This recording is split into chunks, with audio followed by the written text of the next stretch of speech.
राम मंदिर की पूरी कहानी। इतिहासकार कानिंघम के अनुसार बाबर ने 1528 में राम मंदिर तोड़ने के आदेश दिए थे। श्री राम मंदिर को बचाने के लिए हिंदुओं ने जान की बाजी लगा दी थी। 1,74,000 हिंदू वीर बलिदान हुए थे और मुगल मंदिर को हानि नहीं पहुंचा सके थे।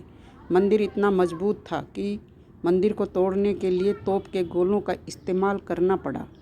मंदिर को नष्ट करने के बाद जलाल शाह ने हिंदुओं के खून का गारा बनाकर लखोरी ईंटों से बाबरी मस्जिद का निर्माण कराया था। भीठी नरेश मेहताब सिंह को जब मंदिर पर आक्रमण की जानकारी मिली तो उन्होंने बद्रीनाथ तीर्थ यात्रा रद्द करके अपने सैनिकों के साथ वीर बाकी से 17 दिनों तक भीषण जंग की और दोनों ओर से असंख्य सैनिक मारे गए। अंत में मेहताब सिंह समेत राम भक्त भी वीरगति को प्राप्त हुए। हंसवर रियासत के राजा रणविजय सिंह के कुल पुरोहित देवदीन पांडे ने 70,000 योद्धाओं के साथ बाबर की सेना से श्री राम जन्मभूमि के लिए संघर्ष किया। युद्ध में बुरी तरह से घायल हो जाने के बावजूद अनेक मुगल सैनिकों को मौत के घाट उतारा और अंत में वीरगति को प्राप्त हुए। हंसवर रियासत के राजा रणविजय सिंह को अपने पुरोहित देवदीन पांडे के मृत्यु का समाचार मिला तो उन्होंने अपनी महारानी जयकुंवरी को सत्ता सौंप दी और खुद 25,000 सैनिकों को लेकर श्री राम जन्मभूमि मुक्त कराने के लिए निकल पड़े और अंत में वीरगति को प्राप्त हुए।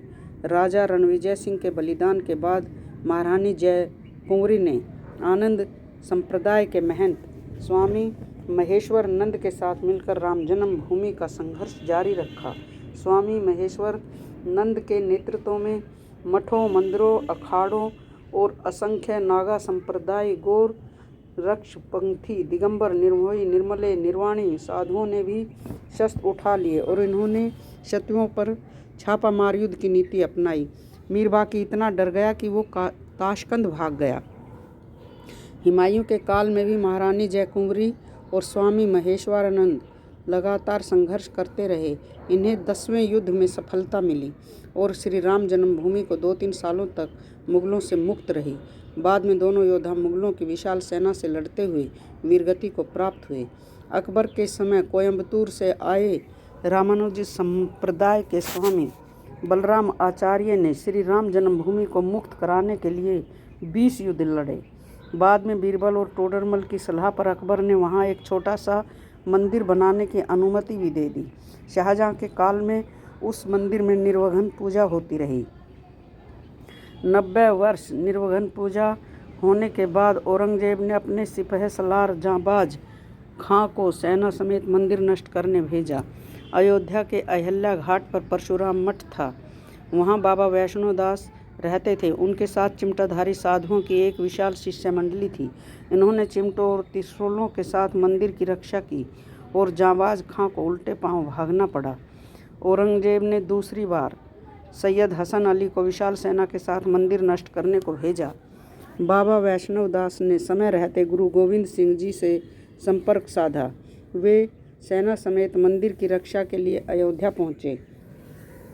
उन्होंने साधु सेना के साथ मिलकर मुगल सेना को धूल चटा दी।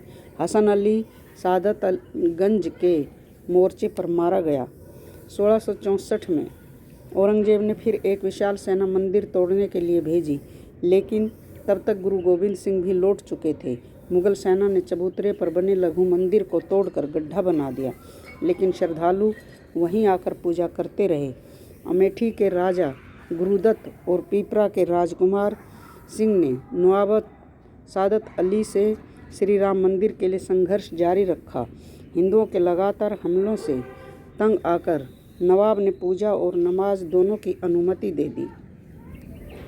आज़ादी से पहले एक अंग्रेज सिपाही अब्दुल बरकत ने फैजाबाद जिलाधीश के न्यायर के सामने बयान दिया कि 22-23 दिसंबर 1939 की रात करीब 2 बजे उसने मस्जिद के अंदर हल्की रोशनी देखी, जो बाद में सुनहरी हो गई।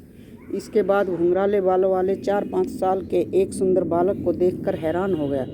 थोड़ी देर बाद देखता है कि मुख्य द्वार का ताला टूटा हुआ है और मस्जिद में हिंदुओं की भीड़ एक सिंहासन पर रखी मूर्ति की पूजा कर रही है। राम मंदिर आंदोलन के दौरान मुलायम सिंह यादव ने कहा था कि विवादित ढांचे पर परिंदा भी पर नहीं मार सकता। 30,000 से ज़्यादा सुरक्षाकर्मी अयोध्या में तैनात कर दिए गए थे, लेकिन कोलकाता के कोठारी बंधुओं ने मुलायम सिंह यादव के दावे की हवा निकाल दी।